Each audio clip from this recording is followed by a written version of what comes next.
He clutched his chest, gasping. "I think I'm having a heart attack." But the receptionist didn't even look up. "Fill out the form and wait your turn," she said, sliding the clipboard like he was no one. Raymond Walke, 74, a retired staff sergeant who once dragged wounded men through enemy fire, now left slumped in a plastic chair, ignored, invisible, shaking. He didn't argue, didn't shout. He just sat there, back straight, eyes calm, like a man who'd survived worse and learned long ago that dignity doesn't make noise. But someone noticed. Across the lobby, a nurse's eyes locked on his. Then a call was made, and 9 minutes later, the street outside trembled beneath the thunder of military rotors. When the glass doors burst open, a 4-star officer marched through with purpose, and the silence that followed was louder than any siren. Because, sometimes, honor doesn't knock, it lands. If that moment stirred something in you, stay with us. Type respect in the comments to show what cannot be forgotten. And if you still believe some men deserve to be remembered, not for what they say, but for what they've carried, this story is yours. Raymond Walke was 74, but there was something about the way he carried himself that made people glance twice. 6 feet tall, shoulders still squared like he was reporting for inspection, silver hair buzzed tight against his scalp, and hands that trembled only slightly when he buttoned the same olive-green field jacket he'd worn for decades. The jacket was faded now. It seemed soft, but the American flag pin on the lapel remained perfectly straight. Every morning at 6:00 a.m. sharp, he brewed a single mug of black coffee, placed it exactly 1 inch from the edge of his kitchen table, and sat in silence, staring out the window as if expecting a knock that never came. He lived alone in a 1-bedroom apartment on the edge of Bowling Green, Kentucky. No pets, no visitors, no photographs on the walls, except one. 13 men in uniform, standing in mud, rifles slung, faces sunburnt and young. Of those men, Raymond was the last one still breathing. He'd served 3 tours in Vietnam, led dozens through firefights, carried 1 lieutenant on his back for nearly 2 miles under enemy fire. He still remembered the weight.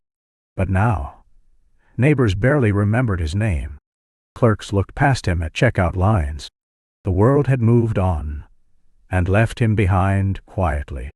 Last Sunday, as he folded his uniform, like he did every 3rd weekend, he noticed his hands, shaking more than usual.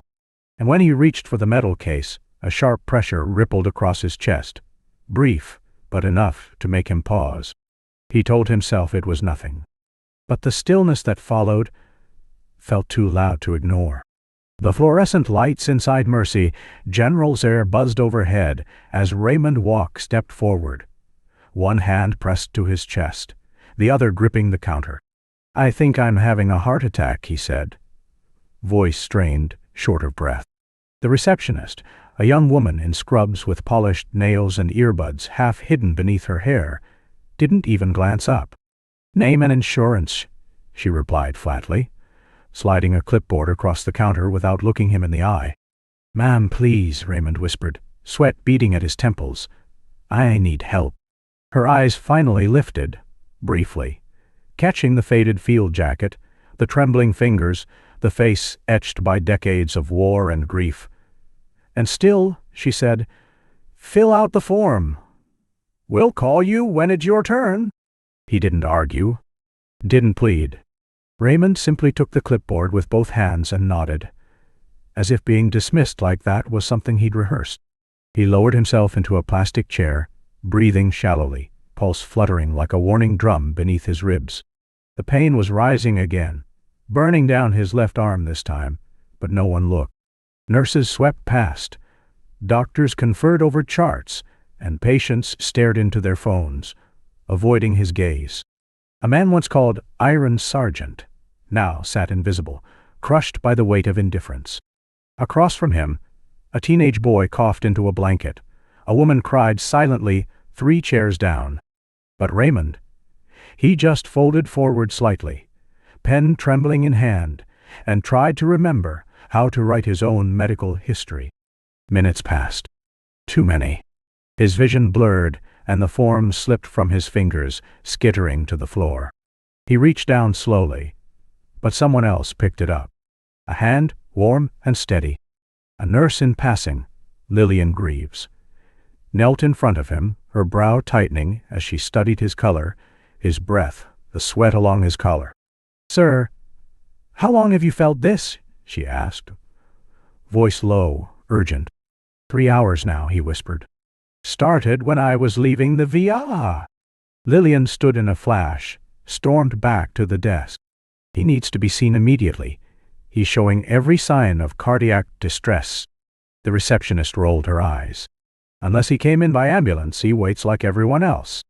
Lillian froze, then turned, meeting Raymond's eyes, eyes that had once seen napalm drop and friends fall, and nodded once. She didn't argue either. She simply stepped back, placed her hand gently on his shoulder, and whispered, "Stay with me." Then she pulled out her phone. No one else moved. No one else said a word. But in the far corner of the waiting room, a man in a navy blue security jacket, gray hair, quiet eyes, stood watching. Thomas Ellery. He'd been there all along. And when he saw the way Raymond clutched the armrest, the way the color drained from his face, he reached into his coat, pulled out a phone, and made a call no one heard. That was the moment the hospital forgot who he was. And someone else remembered. The room didn't notice him at first. Not until the glass doors at the front of Mercy General slid open with a hiss that felt colder than air conditioning, sharper than protocol. And then, everything paused. Nurses turned their heads mid-step. A clipboard stopped mid-air. Even the receptionist, still tapping absently at her keyboard, looked up and froze. Because the man who had just entered didn't walk like a visitor or a patient. He walked like someone who never asked twice. Colonel Danielle Morgan, U.S. Army Medical Corps, 48 years old, 6 feet tall in polished boots that struck the linoleum like war drums. Her dress uniform was impeccable, ribbons aligned, gold accents catching the overhead lights in hard flashes. Her jaw was set like granite, her shoulders broad and still. She moved with the weight of authority earned, not given. Eyes like field steel scanned the room once, calculating, clinical, but laced with something raw, urgency. She didn't speak at first, just advanced through the waiting room in a straight line, her presence parting the air. Children fell silent. Conversations dried up. The receptionist opened her mouth, closed it again. Colonel Morgan didn't stop at the desk. Her eyes had already found what she was looking for. Raymond Walke, slumped in the corner, gray-faced and listing sideways in his chair, lips pale, breath shallow.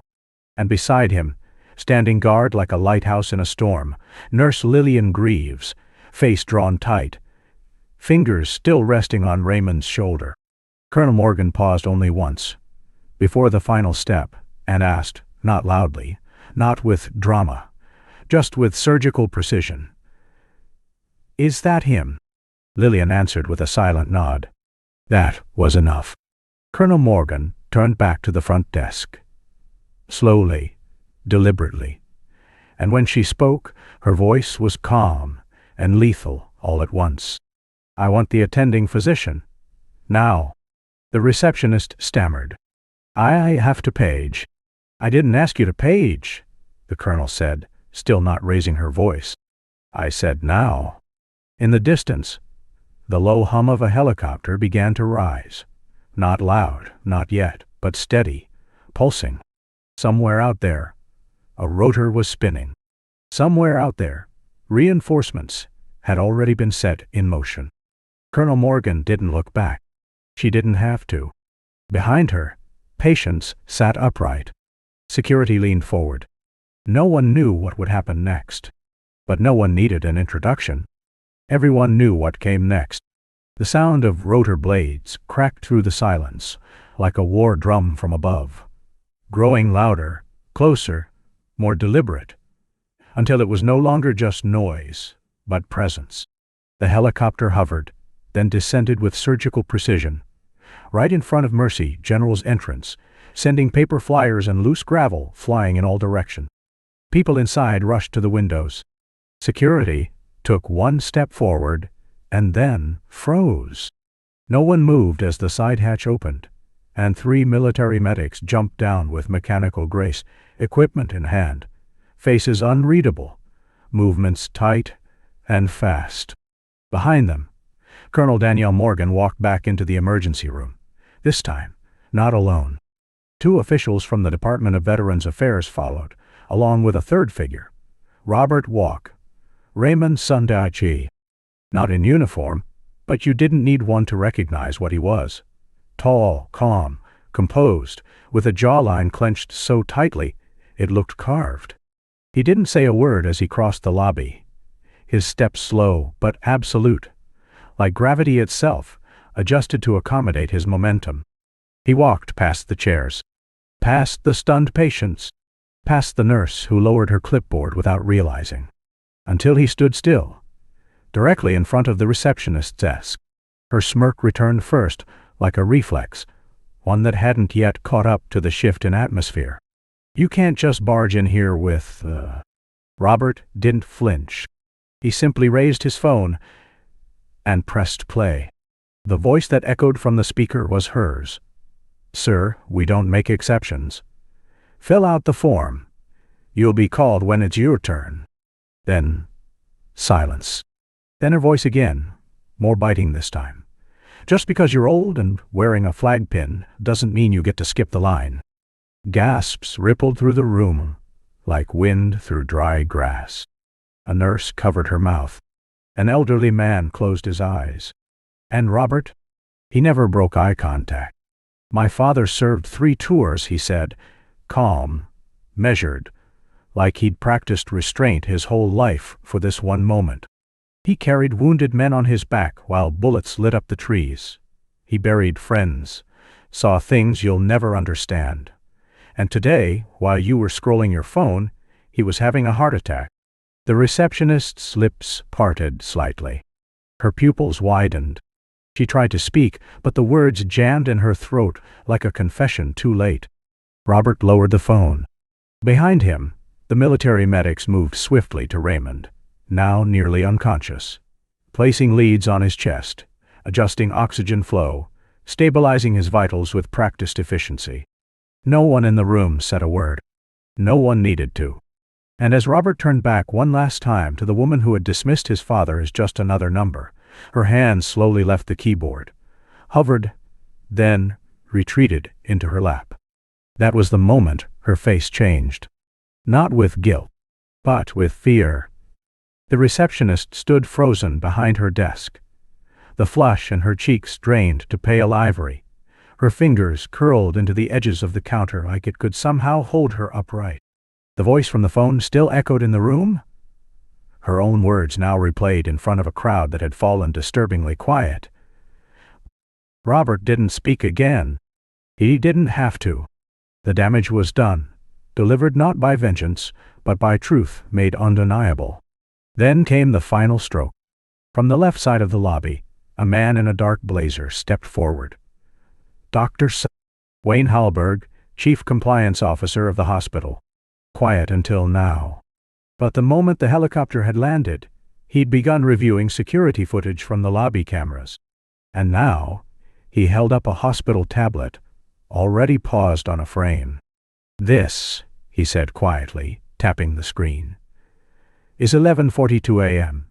You can clearly see Mr. Walke, clutching his chest, standing at this desk." He hit play. There it was. Raymond Walke, hand on his chest, wincing, sweating, while the receptionist looked down, pushed a clipboard forward without even glancing up. The room watched her indifference unfold again in stark high definition. I thought he was just confused," she stammered, barely audible now. I wasn't sure." Dr. Hallberg didn't even look at her. His voice was colder than policy. He said the words, "Heart attack. You told him to wait." She opened her mouth, then closed it, as if her own body no longer believed her defense. Her arms dropped. Her gaze broke from the screen. She looked instead at the floor, blinking rapidly, shrinking fast. And then Colonel Morgan stepped forward, not with volume, not with threat, but with the force of someone who had spent her life issuing commands where hesitation meant death. "You failed a decorated veteran," she said, voice steady. "You ignored protocol. You dismissed a man who carried more courage in his silence than you'll ever know in your career." A nurse in the back whispered to another, "That's her. She's from the Pentagon." The receptionist turned her body away now, as if by not seeing the room, she could undo the weight pressing in from all sides. But the crowd wasn't angry, just still, heavier now. Several people looked down. One woman, in her 60s, said softly to no one, "We all saw it, and none of us said a word." The cook who'd been standing near the side entrance walked away, shaking his head. Frank Thompson, the security guard who had made the call, stood tall but silent. No smugness, no pride. Just a quiet watchfulness, like a man who had waited years for someone else to finally see what he'd always known. Then came the final moment. Hospital administration staff arrived from the upper floor. No fanfare, no excuses. Just a silent gesture to the receptionist, who turned, picked up her handbag and walked. Slow, broken, not escorted. Just leaving. Not because someone had forced her out, but because the room had already decided she no longer belonged. And as she passed by Raymond's chair, now surrounded by military medics, his vitals stabilizing, oxygen mask gently hissing, her eyes flickered up. Raymond didn't look back, because justice in that moment didn't wear handcuffs. It wore silence, and silence had never sounded louder. No one told them to move. No voice announced change, but it began quietly, as the echo of Colonel Morgan's final words settled over the waiting room like fog after rain. An older woman, hands clasped in her lap, turned toward Raymond Walke, eyes glassy. "I should have said something," she whispered. "I saw how they treated you, and I looked away." He didn't respond, didn't need to. His silence was heavier than rebuke, steadier than blame. Next to her, a young man, barely 30, in scrubs, rose from his seat and walked over. He reached into his pocket, unfolded a clean handkerchief, and placed it gently on the chair beside Raymond. Not dramatic, just there. A gesture, nothing more.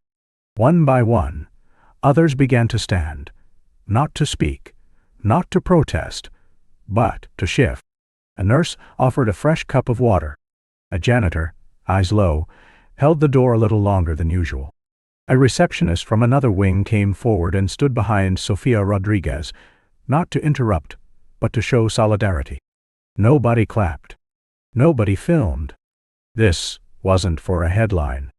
It was a correction, long overdue, written not in headlines, but in posture, in pause, in the weight of glances, finally held instead of avoided.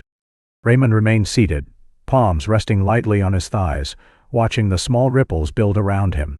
Frank Thompson stood by the entrance, arms crossed, but his stance had softened, like a soldier no longer on high alert.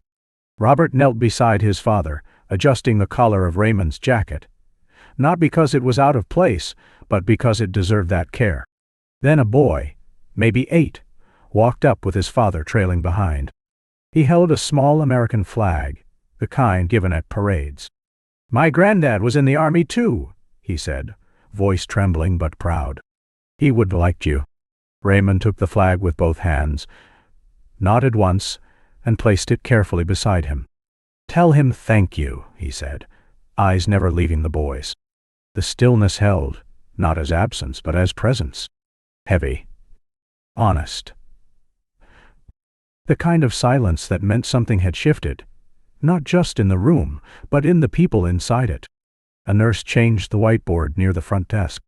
Beneath "Patient Rights," she wrote in red ink, "Respect begins when you recognize sacrifice." Raymond didn't make a speech. He didn't need to. He just turned, slowly, and looked toward the wall where the hospital's flag had always hung crooked. It had been straightened. "This place used to feel like a hallway," he murmured to no one in particular. "Maybe it can be a home again." The waiting room at Mercy General didn't look the same after that day. The fluorescent lights remained, still buzzing faintly above the old linoleum, but something beneath them had shifted. Where there had once been a blank wall above the admissions desk, there was now a small shadow box. Wooden, dark-stained, polished by hand. Inside, behind glass, rested a folded American flag, a photograph of a young soldier in Vietnam fatigues, and a silver plaque etched simply, "Staff Sergeant Raymond Walke, U.S. Army, retired, in honor of service, silence, and sacrifice." No ceremony had marked its appearance. No newspaper wrote it up. But the day it was installed, every staff member paused at least once to look at it. And none of them spoke. The community hadn't needed permission. It was the nurse, Lillian Greaves, who first suggested it, but it was the janitor who built the case, the local VFW chapter who brought the photo, and a high school art student who framed it with subtle lighting. Raymond never asked for any of it. He never stepped forward, never gave a speech, never once mentioned the incident. And yet, the town had started telling the story for him. At the public library, an anonymous letter was tacked to the bulletin board. 3 typed lines, unsigned. "There was a man who didn't ask to be remembered. So we did. Because some silence deserves to echo." At the high school, a history teacher swapped out 1 week of curriculum to show her students the case, then let them sit quietly before asking, "What does it mean to live with honor when no one's watching?" And they listened. Teenagers, normally impatient, distracted, stayed behind after class. One student who had once mocked a veteran on social media came forward, shaking, to apologize. Another, a senior boy with a shaved head and quick fists, asked where he could volunteer at the VA shop. Raymond, meanwhile, kept his same routine. Coffee at dawn, a slow walk to the bench outside the hospital, the same brown wool coat pressed weakly, the same eyes, weathered, unreadable, scanning the world without judgment. But people noticed now. A nurse would nod with reverence.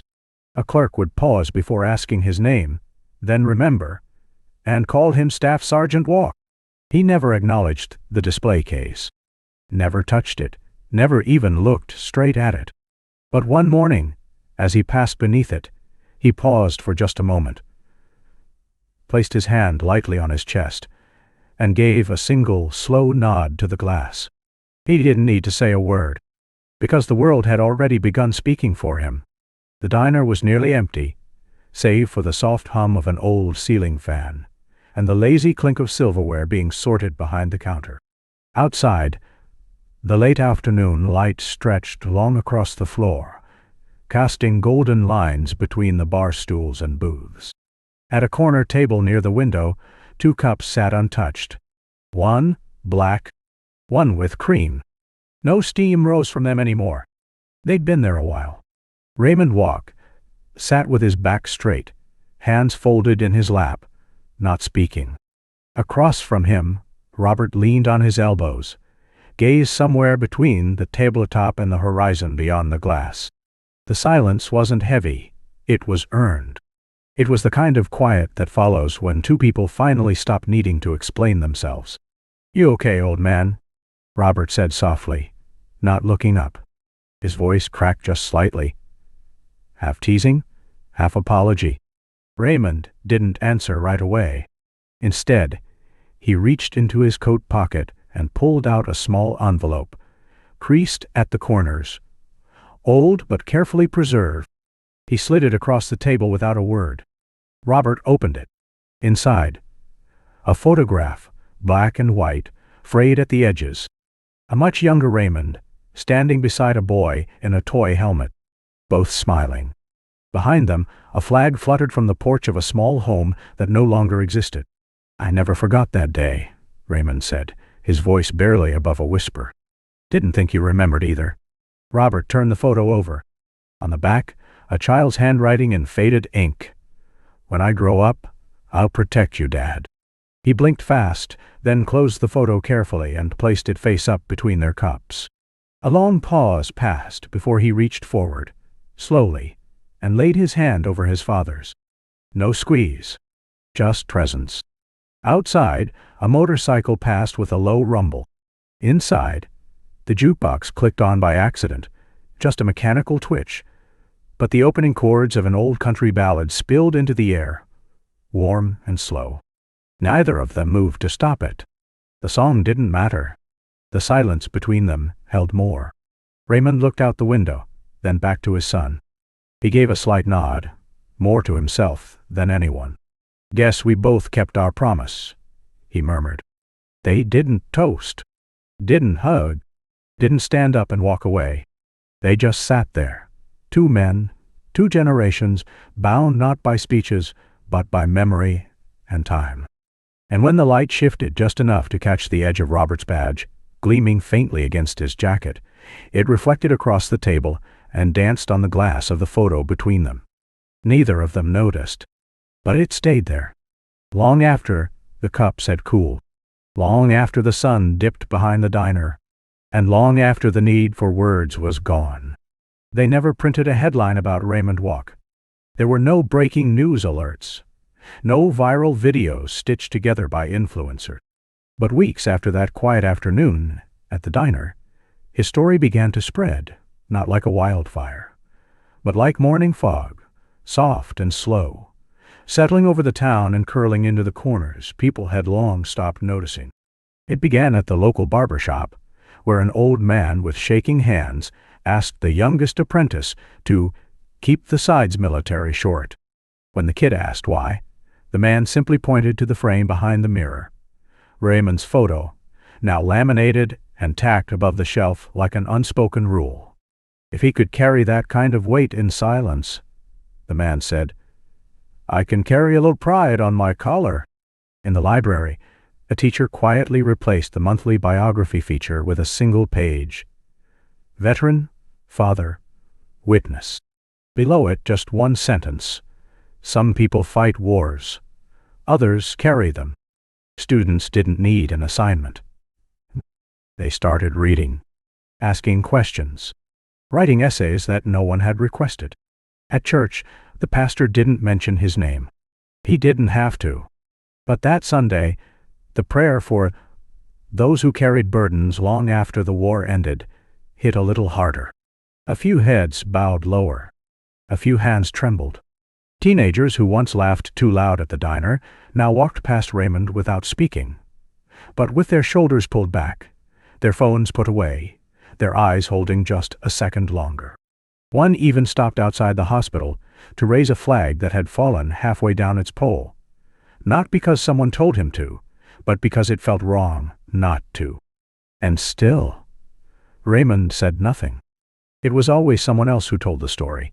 Lillian, the nurse who remembered the way he gripped the photo that day. Robert, who now visited schools not as a decorated officer, but as a son. Or the high school senior who made a video project titled "The Man Who Didn't Raise His Voice." People didn't talk about Raymond like a hero.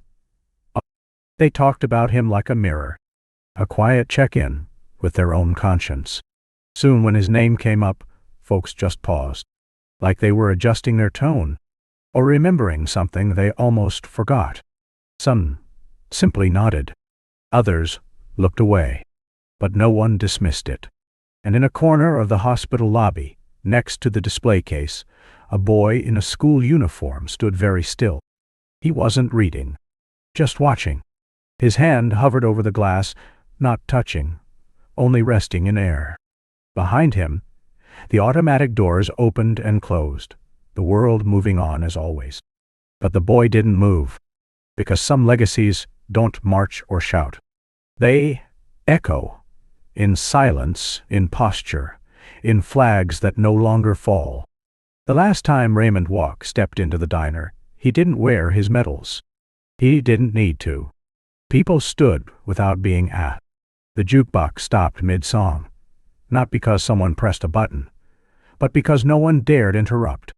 A waitress placed a black coffee on his table, 2 inches from the edge, just the way he used to set it at home. She didn't say a word. She didn't have to. By the window, sunlight filtered through the flag now hanging above the booth where he once sat ignored. Beneath it, a small plaque read, "He never raised his voice, but we finally heard him." Raymond looked around. Faces he didn't know. Eyes lowered in quiet respect. He gave a single nod, then turned to leave. But just before the door closed behind him, a teenage boy clearing tables asked, "Sir, any advice?" Raymond paused, hand on the frame, then said quietly, "Don't chase honor, just don't run from it." And with that, he was gone. But his silence stayed. If you believe some men speak loudest through how they carry pain, not how they demand attention, type dignity in the comments. If stories like this matter to you, and you believe the next generation should remember, follow this channel. Because silence, when it comes from men like Raymond, deserves to echo forever.